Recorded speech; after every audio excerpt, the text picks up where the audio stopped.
Good morning, Hacksters! It is my favorite time of the week, Hackster Café, Tuesdays at 10 a.m. Pacific. Today's guest is Roni Bandini, who is a creator from Argentina who's published a ton of projects on Hackster.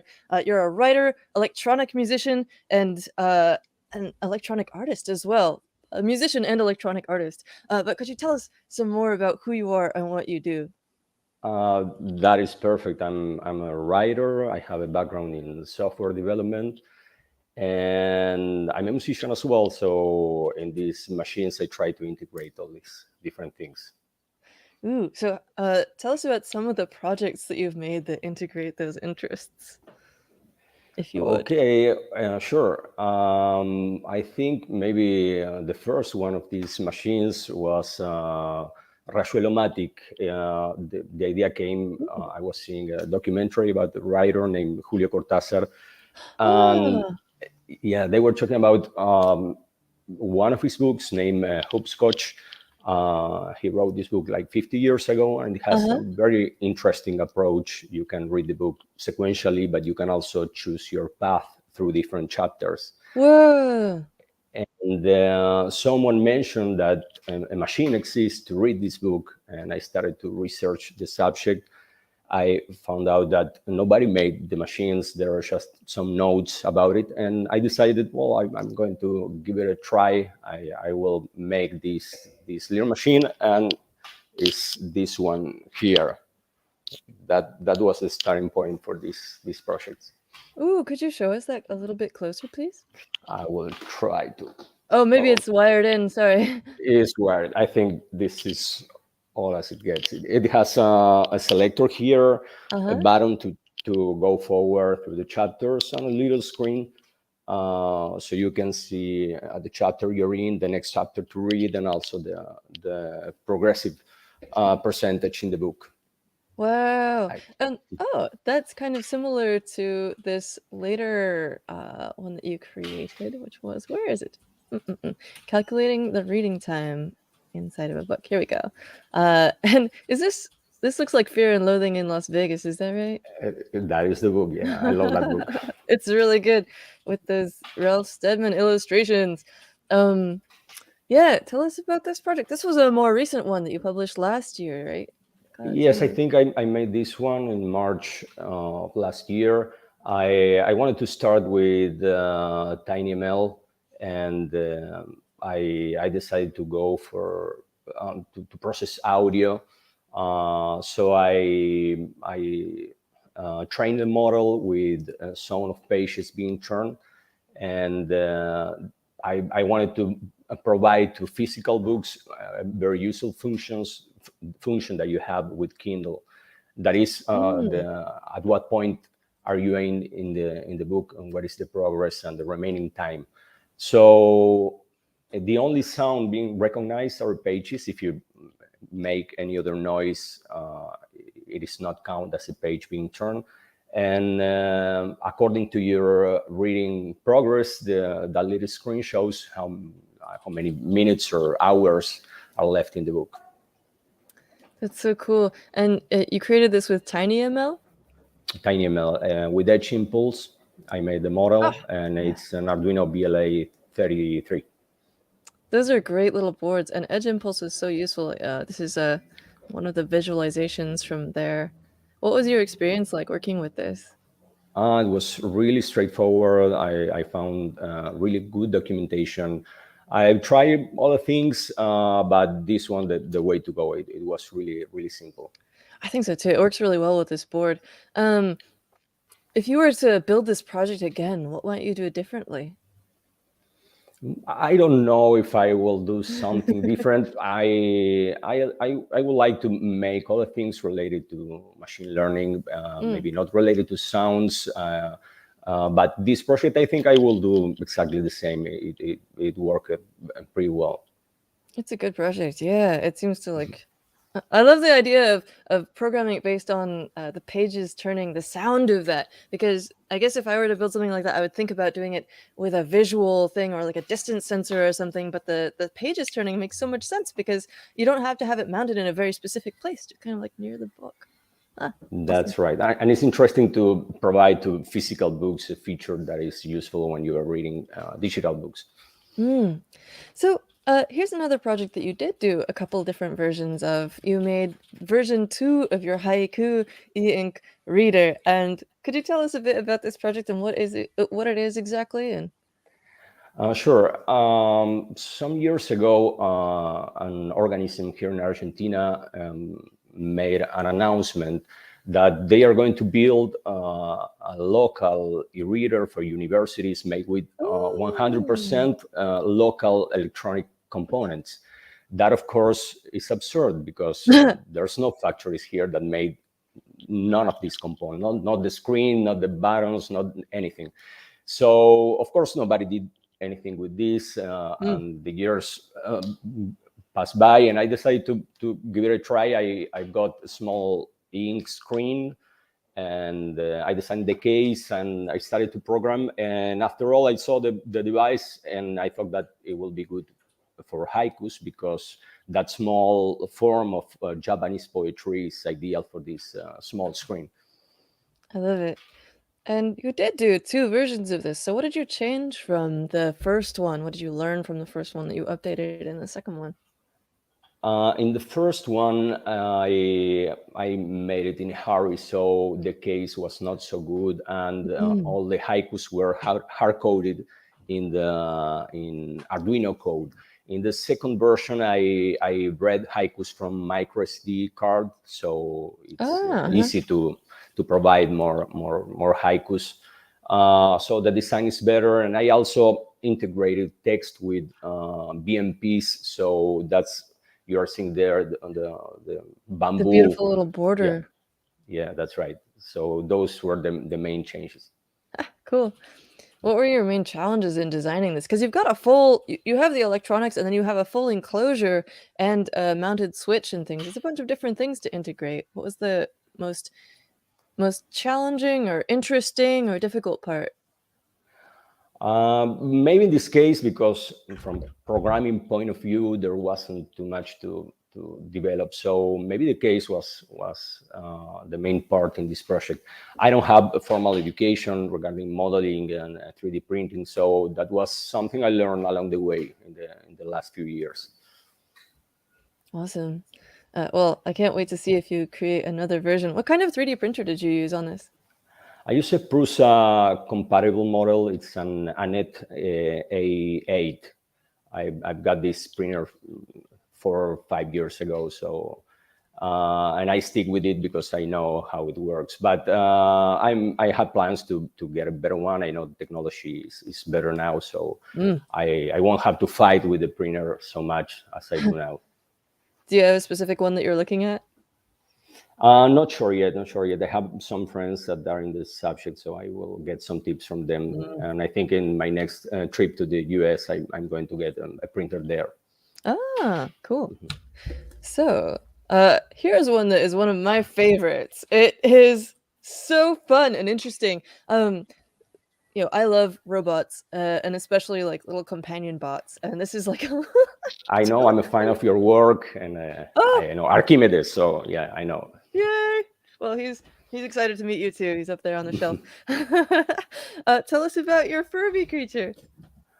Okay, so I like Furby from the start. I think the first model came out in '98. Uh-huh. The inventors of the Furby, I think the names were Caleb Chung and Dave Hampton.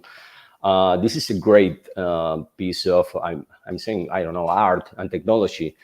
Um, and I've got a writer friend who got the first version of Alexa, and he was talking so much about this personal assistant. He's asking words and I don't know events, and Alexa speaks and everything. And I started to think, well, I'm going to make my own assistant with Furby, and and I checked the clothing out, and I started to try different ways to replace the personality.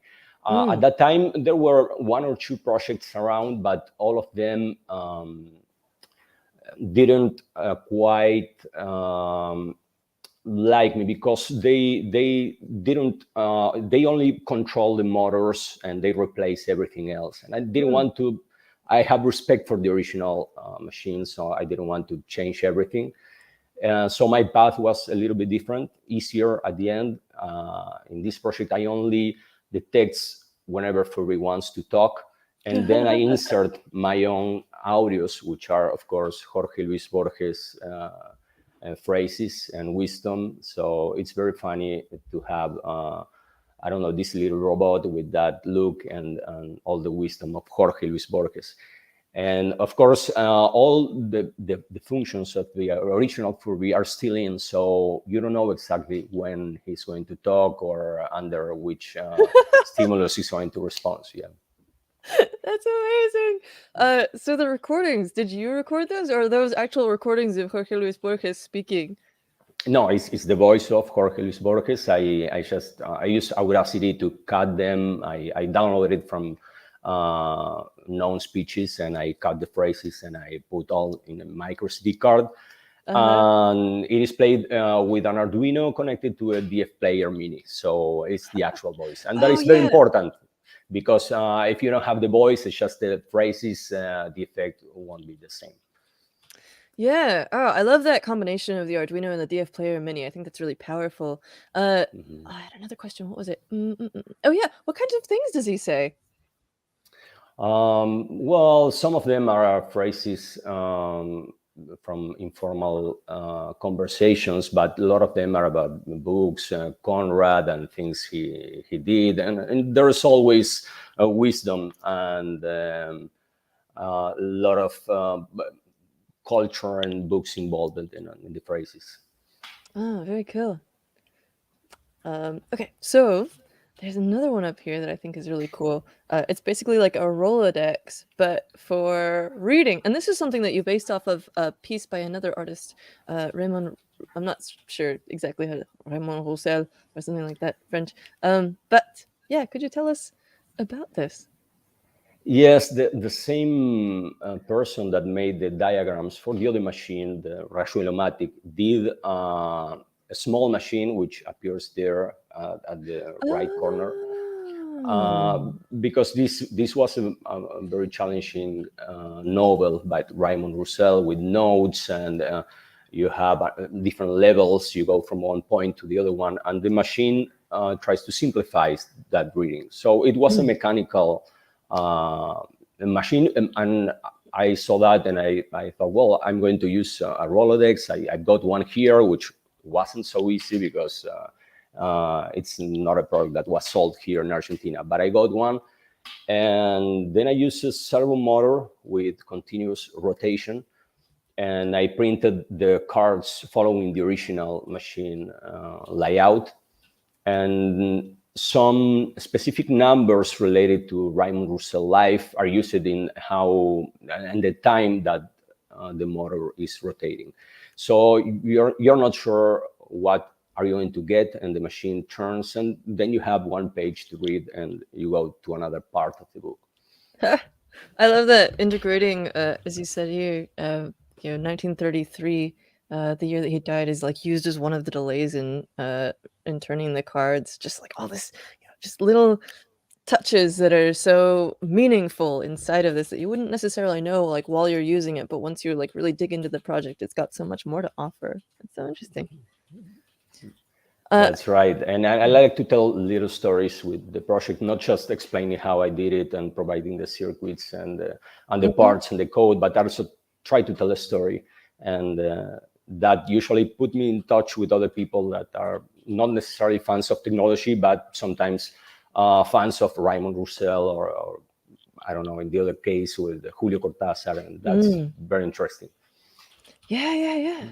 Another one that you've sort of in that same vein, I do want to share one of your music ones as well. In this gesture-controlled metronome, and it's called Betty, and you explain the name behind that, that it's a tribute to Betty Davis, the funk queen, and just the fact that you include all this history and interestingness in your project. Could you tell us about this one? Yeah, sure. I got some parts. I usually start, I have an idea and I start with a sketch in paper, and then I find out about the parts. And sometimes the work is on the other side. Maybe a company in China sent me some parts to try to make a project. In this case, I have this gesture sensor, and I didn't want for some months what to do with it. And I realized that sometimes I'm playing the guitar and I don't want to stop to, I don't know, start the metronome or play or something. And that was the main idea. And I coded the functions and the screen, OLED screen, and that was the starting point. And I used it to rehearsal funk playing guitar. I think I saw. I haven't actually dug into your Instagram yet, but I did see some like guitar photos and stuff. So I'll have to see if we can go back and listen to some of those, maybe after the interview. Okay. So, is there anything on your table that you're working on right now that you can tell us about? I'm really curious. I have 3 ideas. I don't All kinds know. of stuff. Sometimes they take years, or I don't have the parts because some parts are not so easy to get here. Right. So I don't know if I'm going to finish. But at this stage, early stage, I have an idea to make a mask to trick facial recognition software, but Ooh. not using lights and stuff like that, but mechanical parts moving. So that's an idea I have in mind. I want to make a cuckoo clock based on elevator action game. So that's an idea. I have the parts there. I just have to think how to put a lot together and provide a nice object. And I also want to make a small electronic instrument, an electronic berimbau, which is a percussion instrument used in capoeira, which is a martial art from Brazil. Yeah. So I have all 3 ideas, and I'm not sure which one I'm going to take first. I love the idea of the anti-facial recognition mask, especially with mechanical elements. That's not something I'd heard about or thought about before. I've seen ones that have like lots of little faces on them, like a scarf with lots of little faces on them, so that like the camera will think that like it won't be able to like choose your face in this sea of like fake little faces. But yeah, with modern technology, of course, there's like depth recognition and like 3D face sensing in the facial recognition cameras. So that seems like an extra, really interesting addition to there that would make it more powerful. Yes, and I think it will be a challenge definitely, because if you're moving parts and you have to see through all that, and it has to fit your face and all. But I think it's worth the try, and it's very interesting from iconoculture point of view, and from all the surveillance we have around. So I think that is one of the main ideas I have right now. Absolutely. Daniel says, I vote for the anti-facial recognition project first. Love it.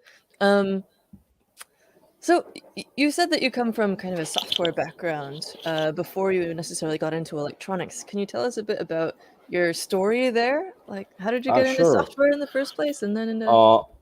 When I was a kid, I was using Oh, this, which is CX81 compatible computer. It was made in Brazil by Microdigital. So I didn't know anything about computers. I put the power on, I connected to the television, and all I got was a little K, the cursor there. So there's nothing I can do with the computer besides programming. So I've got the programming guide, and I started to read. So I started at 9 years old. Then I got magazines like this one with games that you have to type, and I have a code here. You have to type all that in. Oh yeah, without making any typos or anything. That's right. So after typing, you realize that there's an error, and you have to debug, and that was the starting point. Then I started to make my own programs, and by the time I went to high school, I was a decent basic programmer. But then at high school, I started my own rock band with some friends, and at that time, it was 1987. I thought that arts and music are something opposite forces with technology. So I left computers all those years to Mm. dedicate and put all the effort on music.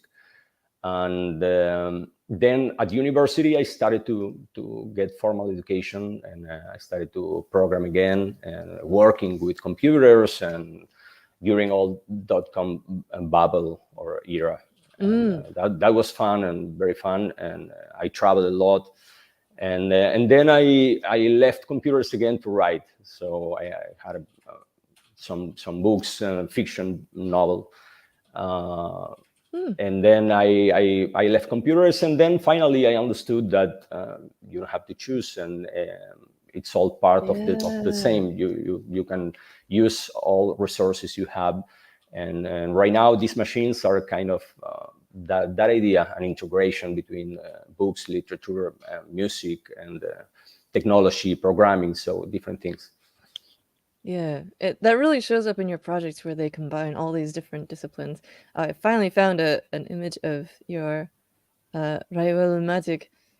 So cool. This is the other one the first one that you built for reading Raymond's work. Is that right? No, this one is to read Hopscotch, the novel, Julio Cortázar's Oh, novel, that right. provides ways to go from one chapter to the other one. It has Oh, the right. shape There we of go. the. Cool. This is so cool. Um, Yeah, and so how did you pick up electronics in the first place? I know that you learned programming as a child from those books and stuff, but once you realized that you were into building hardware and physical things, what was that journey like for you? Electronics, I like when I was a child, I got the computer magazines and also electronic magazines. I Uh-huh. like to see circuits and diagrams and parts. I did not understand one thing, but I like just seeing the pages. Mm. And then it wasn't so complicated. I think for me and other people, Arduino and Raspberry and simplifies a lot, and all the parts that you can connect, and that made a real difference. I made some little circuit things when I was a child, but mainly the thing that changed everything for me was to have a board like Arduino and Raspberry to work with. Yeah. And there's some projects here that are more sort of like for example, this clean alfajor dispenser one with UV sterilization, which I think might be related to this other one. Is this? Oh, that's also an alfajor. It's just a membrillo one. Okay. Yeah. Have you thought about turning any of these into products, or have they been deployed in any public spaces? It seems like the kind of thing that I would love to run across in the wild and like be able to get an alfajor and make sure that it was like not contaminated with whatever.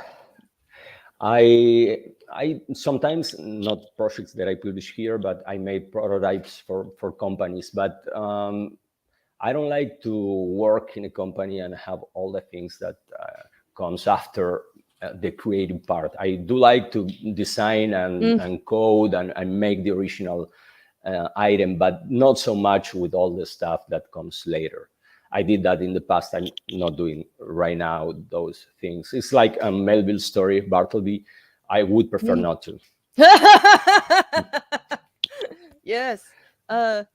Oh man, there's so much that you do that's just deeply integrated with literature. I want to look at another project of yours, but first we have a question from Danielle as again, or Danielle. Either way, um, yeah. Any advice for older humans interested in starting with Arduino? Well, older humans like me, I think I'm 47. I think there's a lot of resources right now, so it's really easy. All you need is to want to do something. So start with a simple idea, and everything is there. A lot of tutorials and books in all the languages and examples.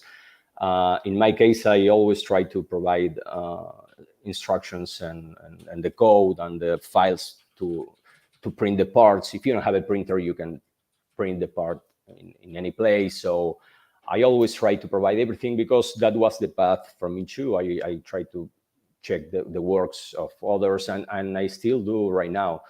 When I start with any project, I check examples of code snippets and how anyone else resolved some part of something that I need. So I think that's the advice I can give him.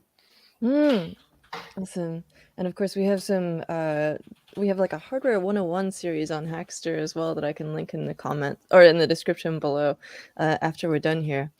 Now, personally, I am very interested in biofeedback and especially EEG technology. And I noticed that you made a project that hacks the same MindFlex headband that I've used for some projects myself, but I think you used maybe a slightly different programming system, and that's exciting to me because I think that the way that I've been doing it no longer works for whatever reason. It might be the different Arduino version or whatever. So could you tell us a bit about this project and what it does, which I think is really cool, and how you built it? Yeah. Well, I've got a toy, a Mattel toy, in one of my trips to the States, because I knew in advance that some other people were able to interface that headband with Arduino. So I got the toy and I followed the instructions, but in my case, it was really difficult to obtain a clear signal. Mm. I had to make a little circuit, optoacoplador, Mm-hmm. optocoupler, I think in English. I'm not sure. So that was the most complicated part in my case, because I got a lot of noise and I had to filter that, and it was a little circuit that I made different versions of it. I tried different diagrams that were around until I got some kind of a clear signal.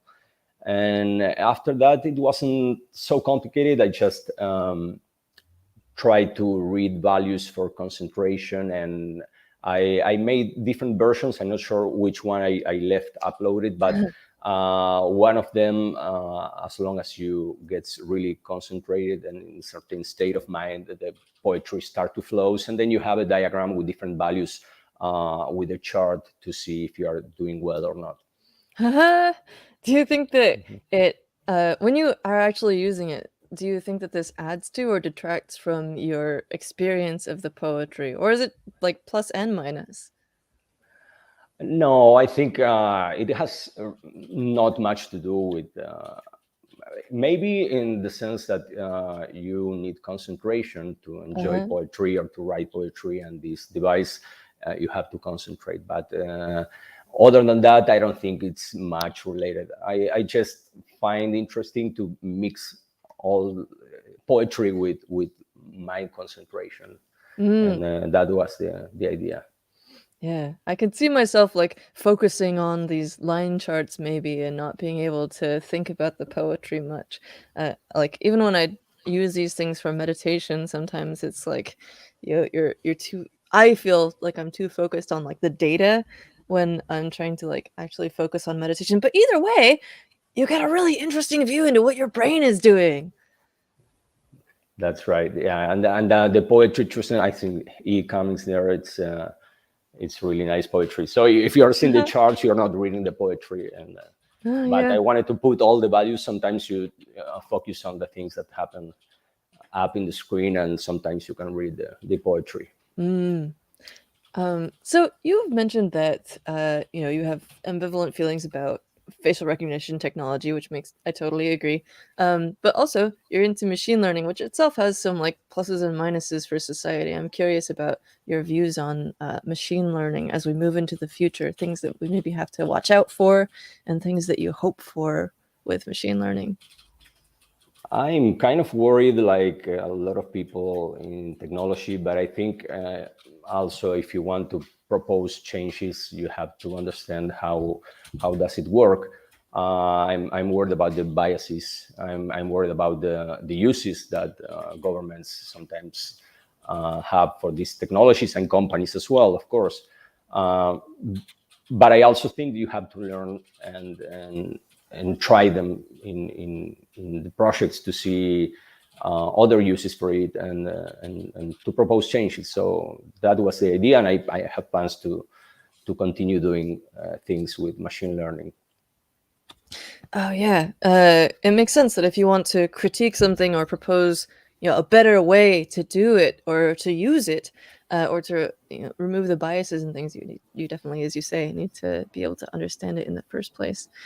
Could you tell us about this other one that's behind you on the shelf here? I noticed a picture of, is that Eva Peron? And That is Seba Peron. oh yeah. And this is based on Bruno Munari, which was an Italian artist, and I like his work because he was connecting technology and arts. And he's the one that proposed this idea of useless machines. And in this case, I always wanted to do something about it, but with a little twist. So I did this one. Which has not only kinetics and movement, but also music. The music that sounds is the, let's see if it works.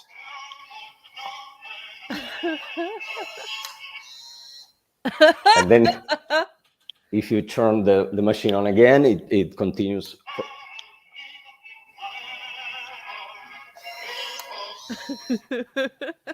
And it works that way, and it's some kind of criticism and I don't know, metaphor or something about some political things that are happening here in Argentina. So that was the idea. I also love that you have this pun in the title. It's Peron and Per off. That's right, yeah. Amazing. Plus it's a really gorgeous project. How did you get is that just cut out and glued onto there? Yeah, it's a wooden box from cigars. Oh yeah. That also has some it is related to the project and some things that are happening. And then it's just a really a servo motor, but a good one, because if you use some of the cheaper ones, it doesn't have the force to turn that interrupter off. And then it's a DF player mini and a speaker, and it's really easy. Maybe the most complicated part was to continue the song from the point what is cutting, and that's it. Not much complications for that project. Here's a question. I've also used the DF Player Mini, and I love that piece of technology. It's such a great one for adding sounds to things. In fact, I think I've used it for Archimedes sometimes on giving talks and stuff. They have a newer version called the DF Player Pro. Have you tried it, or you looked into it? I did not try it, but I think it could simplify some things. And I do like, anyway, the older version. And sometimes I also make sounds using just Arduino with Mozilla libraries. I don't know if you use it. That is interesting because you don't need nothing more than an Arduino. But of course, you cannot put too much. It's complicated to transform the sounds to hexadecimal format, and you don't have too much space by default in smaller Arduinos. But it's another option for some projects. I think you used that in your metronome. Is that right? The Mozilla library? I could be wrong. I don't remember, but it could be. Yeah, I don't see any other port there, so yeah, it could be. You got a whole demo video. Or it's using a buzzer. You can add I think a buzzer. Maybe this is like a future plan. You could add a mini plug output and generate. Yeah, no, I think I use a buzzer. So yeah, just like a on-off switch to the yeah. Cool. So you have all these different skills. You've put things together with 3D printing and electronics and stuff. Is there another skill that you're looking to pick up sometime soon? What would you want to develop next? I usually go all the way around because I start with the project, and then maybe I have a requirement that that leads me to some skill that I don't currently have. It's not like I want to study in the case of machine learning. The project takes me to that, or some things that I need and I don't have. I have to, in the case of some of the electronic musical instruments, require to research Mozilla library, which was not so easy. So the starting point was the requirement or the project, and then I go to the skill. Yeah, that makes sense. I love all these different projects, and I can't wait to see what you come out with next, especially if it's this mask or the what was the other one that you mentioned? Oh, the Birimbau. I'm not familiar with that. And is that the one with the like wire and the gourd, and it's kind of like a string, and you like pluck it and also shake it, or is that a different one? That's right. Yeah, it's like of an arc turned back, and you with a stick you play the instrument. It's a string, and I don't know how to say all these words Yeah. in English, but yes, it's a percussive instrument. It has a very distinctive sound. It's beautiful, but it's a big instrument. So Mm. making a small electronic replacement, it has some sense, and you can play it anywhere. So that's the idea. Yeah, what kind of sensors would you put into that? Like, would you have like a tapping sensor and like a shaking sensor, or I would like to accelerometer rather? maintain the mechanics of it. So Mm. I think I'm going to to use some buttons to change, because when you're playing you have also a stone. I think it's a lot of parts, but you have a stone Whoa. between your fingers, and that changes how much pressure you put on the string. So I think I'm going to use some buttons and some conductive thing when you press the stick against the chord. Ah, cool. Well, I loved hearing about your projects today. And everyone, you can follow Roni, of course, on Hackster as well as on Twitter and Instagram. It's just Roni Bandini.